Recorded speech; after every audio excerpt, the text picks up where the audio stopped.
Un faro que ya no figura en mapas oficiales, un faro que dejó de operar hace más de 50 años y que sin embargo sigue encendiéndose, no cada noche, no a la misma hora, pero cuando lo hace, alguien desaparece.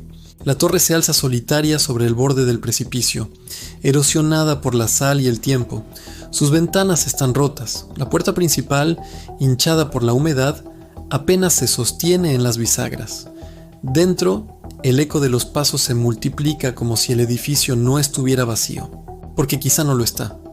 El faro fue construido a finales del siglo XIX, cuando los naufragios eran frecuentes en esa franja traicionera de costa. Durante décadas salvó vidas. En la oscuridad de la noche, con solo el sonido de las olas rompiendo contra el casco, guió barcos a través de la niebla espesa y las corrientes mortales.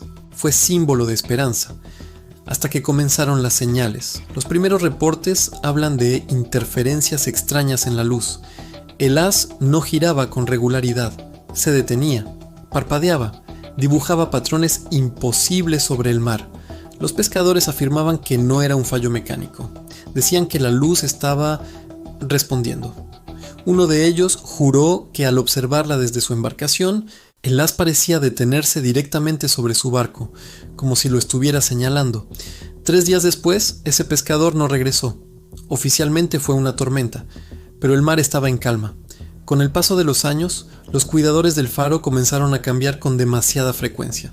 Algunos pedían traslado, otros abandonaban el puesto sin previo aviso, y hubo uno que jamás fue encontrado. Su nombre desapareció de los registros, sin explicación. El incidente definitivo ocurrió una noche sin luna. El faro llevaba semanas apagado por mantenimiento. El sistema eléctrico estaba desmontado, no había generador activo, no había combustible. Sin embargo, a las 2:17 de la madrugada, varios vecinos del pueblo costero vieron el haz cruzar el cielo. Lento, metódico, vivo. La policía subió hasta la torre. Encontraron la puerta abierta, el interior intacto, el sistema eléctrico desconectado y la lámpara aún caliente. No hubo informe público.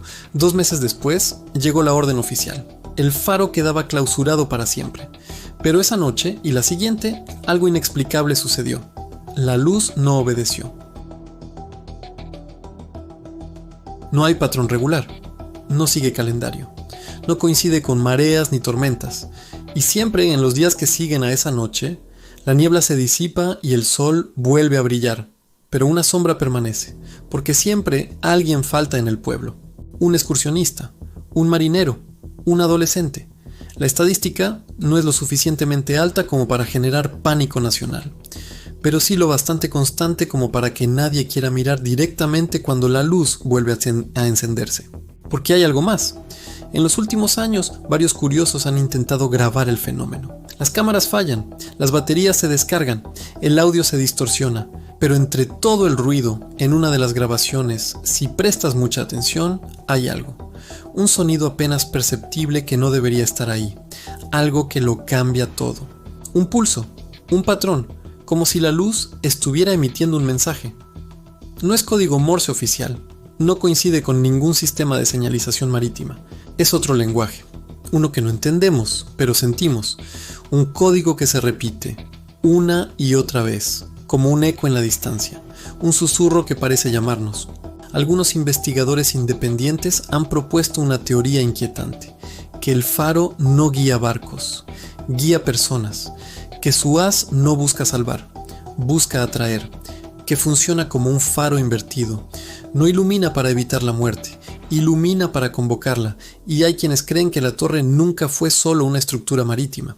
No es solo la estructura lo que impone, hay algo más, una leyenda que se susurra en voz baja, que bajo sus cimientos, enterrado profundamente en la roca, yace algo mucho más antiguo que la propia construcción, algo que estaba allí antes de que la torre existiera, esperando en el silencio, antes de que el mar reclamara los primeros barcos, devorándolos en sus profundidades, una presencia antigua que ha observado todo, antes de que alguien o algo decidiera levantar una luz justo en ese punto exacto, desafiando la oscuridad y todo lo que conocemos. Los ancianos solían susurrar sobre ello, pero solo en las noches en que el viento estaba quieto y la luna escondía su rostro.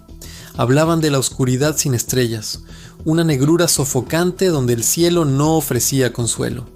En esas noches, y solo entonces, algo se agitaba, no arriba, sino abajo. Decían que una luz brotaría del propio suelo, una luminiscencia pálida y enfermiza que se abría paso a zarpazos desde las profundidades de la tierra. Esto no era un faro de esperanza, era una advertencia, un resplandor prohibido de un lugar de podredumbre y cosas olvidadas. Creían que era una grieta en el mundo, un atisbo a un reino de locura. Mirarlo fijamente era invitar a una pestilencia de la mente, un horror que te desharía desde dentro. Era una promesa de condenación, una luz que no guiaba, sino que devoraba. La luz no venía del cielo, no era un faro celestial guiando a las almas perdidas. El resplandor emergía de las profundidades, de la propia tierra. Cuando los ingenieros llegaron, armados con sus planos y su lógica, el suelo tembló bajo sus pies. Excavaron, y lo que encontraron heló la sangre en sus venas. No eran cavidades naturales, eran túneles, pasadizos tallados con una precisión imposible, pulsando con esa misma luz enfermiza, un laberinto antinatural que se extendía hacia un abismo desconocido. El faro no se construía para iluminar el mar, sino para sellar algo que yacía debajo. En las profundidades de la tierra, donde la luz jamás ha llegado, descubrieron algo que no debía existir. Cuevas que desafiaban todos los mapas geológicos, túneles que se hundían en una oscuridad infinita como si fueran las venas de un mundo olvidado. El informe oficial dice que los sellaron, que contuvieron lo que sea que latía en su interior, pero cuando lees entre líneas, una duda helada te recorre. ¿Realmente los sellaron? ¿O simplemente nos hicieron creer que lo hicieron mientras algo allá abajo sigue esperando en silencio? El silencio de la tierra a veces es el más aterrador. Muchos se preguntan por qué este faro tiene una reputación tan oscura, por qué los marineros más experimentados se persignan al pasar cerca de sus rocas. La respuesta no está en los naufragios recientes, ni en las historias de fantasmas que cuentan los lugareños. La verdad es mucho, mucho más antigua. Porque el lugar tiene historia. Mucho antes de que se colocara la primera piedra del faro, los habitantes originarios de estas tierras evitaban este acantilado como si fuera una herida abierta en el mundo. Lo consideraban un punto sagrado, sí, pero no un lugar de paz. Era un lugar de tránsito, un límite entre mundos. Sus leyendas, grabadas en fragmentos de cerámica y susurros que han sobrevivido al tiempo, hablan de la noche sin estrellas. Cuentan que en ciertas épocas del año, cuando la luna se esconde y el mar se traga la luz, el velo entre nuestra realidad y otra se vuelve peligrosamente delgado justo en este punto. Lo llamaban el umbral susurrante. No era un portal para los espíritus de los muertos, no, era algo infinitamente más ajeno. Describían un tránsito, pero no de almas humanas. Hablaban de formas que desafiaban la geometría, de colores que herían la vista y de un sonido, un zumbido bajo y constante que parecía vibrar desde el centro mismo de la tierra. Los antiguos no construían cerca.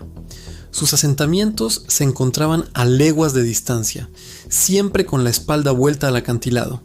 Realizaban rituales complejos para apaciguar lo que fuera que cruzaba por allí. Ofrendas de silencio, no de sangre. Ceremonias donde la comunidad entera permanecía inmóvil y en completo mutismo desde el atardecer hasta el alba, rezando para no ser notados. Creían que cualquier sonido, cualquier movimiento podría atraer la atención de los viajeros. Los textos prohibidos que he logrado encontrar lo describen como un terror cósmico, una conciencia de que la humanidad es solo una mota de polvo en un corredor cósmico transitado por entidades incomprensibles. El miedo que sentían no era a la muerte, sino a la transformación, a la locura. Las historias hablan de aquellos que por accidente o por desafío presenciaron el tránsito. No morían, simplemente cambiaban. Sus mentes se quebraban, balbuceando sobre ángulos imposibles y cielos de ébano con soles negros. Algunos dibujaban espirales sin fin en la arena hasta que el mar se los llevaba. Así que la próxima vez que veas la luz del faro barriendo la oscuridad, recuerda que no solo está guiando barcos, quizás, solo quizás, también está intentando mantener algo más a raya, vigilando un umbral que nunca debió ser perturbado. El faro no fue construido para iluminar el mar, sino para vigilar la costa, para asegurarse de que la puerta, aunque delgada, permanezca cerrada. Gracias por acompañarme en este viaje a lo desconocido. Si te fascinan estos misterios, suscríbete y activa la campana para no perderte la próxima historia. Nos vemos en las sombras. Todos conocen la historia oficial, las versiones que circulan en voz baja, pero hay algo que nadie se ha atrevido a mostrar. Los planos completos, el diseño oculto tras esos muros, y aquí es donde la historia se vuelve más oscura. Porque cada vez que la luz vuelve, parpadeando, algunos juran que no es solo el viento lo que susurran los pasillos. Es algo más, algo que se arrastra, que espera en la oscuridad, un sonido que te helará la sangre. En la quietud del faro abandonado, un sonido rompe el silencio. Son pasos, lentos, deliberados, ascendiendo por la escalera de caracol metálica. El eco resuena desde dentro, cada pisada más cerca, pero al mirar, no hay nadie. En la costa olvidada, donde el mar susurra secretos al viento, el faro sigue en pie, impasible, silencioso. Como un centinela eterno parece esperar algo, o a alguien, y la próxima vez que su luz solitaria y giratoria corte la oscuridad del horizonte, alguien en algún lugar volverá a mirar. Y tal vez, solo tal vez, cuando finalmente las piezas del rompecabezas encajen, esa persona entienda, pero para entonces ya será demasiado tarde. En lo más profundo de la oscuridad, cuando crees haber encontrado una guía, una esperanza, ten cuidado. No todas las luces están hechas para salvarte. Algunas son trampas, anzuelos luminosos que solo quieren que las sigas ciegamente hacia el abismo. La última vez que nos vimos, les conté sobre el faro de la Isla del Silencio y esa extraña luz que se encendió en medio de la tormenta. Bueno, la historia no termina ahí. De hecho, apenas comienza. Después de esa noche, la curiosidad me pudo y decidí investigar más a fondo. Descubrí antiguos diarios de navegación y registros portuarios que hablaban de la isla. Lo que encontré me heló la sangre. Resulta que los antiguos habitantes de la isla no eran simples fareros. Eran una comunidad aislada que se hacía llamar los Guardianes de la Luz. No protegían la costa de los barcos, sino que usaban el faro para algo completamente distinto. Según las leyendas locales, el faro no era solo una torre, sino una especie de llave o comunicador con algo que dormía en las profundidades. Los diarios describían un sistema complejo de pulsos de luz, un lenguaje olvidado que, según ellos, mantenía el equilibrio. Hablaban de un pacto y de un sueño que no debía ser interrumpido. La luz que vi esa noche no seguía ningún patrón de navegación conocido. No era una señal de advertencia. Recordé las historias y empecé a buscar una conexión. Encontré un mapa antiguo dibujado a mano en el reverso de una carta náutica. Mostraba una red de cuevas submarinas justo debajo del faro. Cuevas que, según el mapa, conectaban con una cámara central directamente bajo la torre. El texto, casi ilegible, advertía: no despertar al que sueña en la oscuridad. La luz incorrecta es una promesa rota. ¿Qué significa todo esto? ¿Qué es lo que supuestamente duerme bajo la isla? Los guardianes desaparecieron sin dejar rastro hace más de un siglo. Algunos dicen que rompieron el pacto y fueron reclamados. Otros que simplemente se marcharon. Pero si eso es cierto, ¿quién encendió la luz esa noche? ¿Y por qué? ¿Fue un error o un acto deliberado? Mi investigación me llevó a una teoría aún más inquietante. Los escritos de los guardianes hablan de un ciclo. Creen que el sueño no es eterno y que cada cierto tiempo se necesita un recordatorio para mantener a la criatura dormida.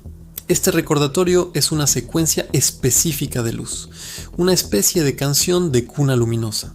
Pero si la secuencia es incorrecta, si la canción está desafinada, el efecto es el contrario. No calma, sino que despierta. La secuencia que vi aquella noche no la he podido olvidar. He pasado semanas tratando de descifrarla, comparándola con los fragmentos del lenguaje de luz que encontré. Y creo que estoy cerca de algo. La luz no era una canción de cuna, era una llamada, una llamada de auxilio o peor aún, una invitación. Alguien o algo estaba intentando comunicarse con lo que hay abajo. Y aquí viene lo más escalofriante. Desde esa noche han empezado a aparecer extrañas marcas bioluminiscentes en la orilla de la isla, siguiendo patrones que nunca antes se habían visto. Y los pescadores locales juran escuchar cantos provenientes de las profundidades en las noches sin luna. Cantos que responden a un ritmo que parece provenir del mismísimo faro, aunque su luz permanezca apagada. La luz que no debía encenderse ya lo hizo. Y creo que, sin quererlo, hemos escuchado la primera estrofa de una canción que no queríamos oír. La pregunta ahora es, ¿qué viene después? Gracias por acompañarme una vez más. Si te intriga esta historia tanto como a mí, suscríbete para no perderte el próximo capítulo.